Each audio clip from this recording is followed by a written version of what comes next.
Now, Kenya Airways is looking to lock in a strategic investor by the end of 2025.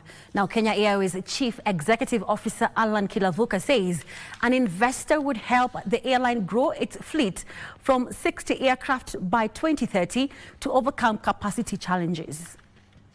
Since the beginning of 2024, the national carrier has been seeking a strategic investor as a financing option to expand its fleet and operations across its network.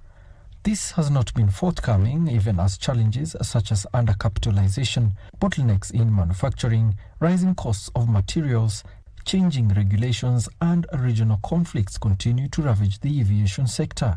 If I'm flying 5 times into your country, into your destination, you also fly times. Of course, you can fly more, but on an understanding.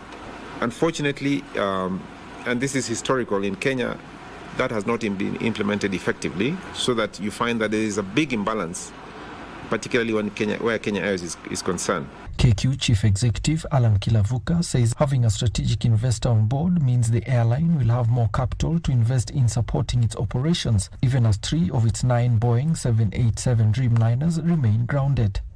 The grounded birds are due for engine maintenance, but have to wait the manufacturer's backlog to clear. So we have not stopped. We're informally engaging potential investors, and once the formal process starts, it will be easier and hopefully faster for us to move forward. We are proactively booked slots in GE. However, the turnaround times, which increased significantly due to the supply chain, this really hurt all the airlines, including Kenya Airways. So the grounding was for the engine overhaul. It was not for any mistake or fault with the aircraft. The airline is also looking for more airline partners to join the Pan-African Airlines, a new airline concept that was originally proposed as a joint venture between Kenya Airways and South African Airways. We've already registered the organization and waiting now to fill it in. I mentioned earlier that we wanted to start with South African Airways, but they told us that they wanted to slow down on that.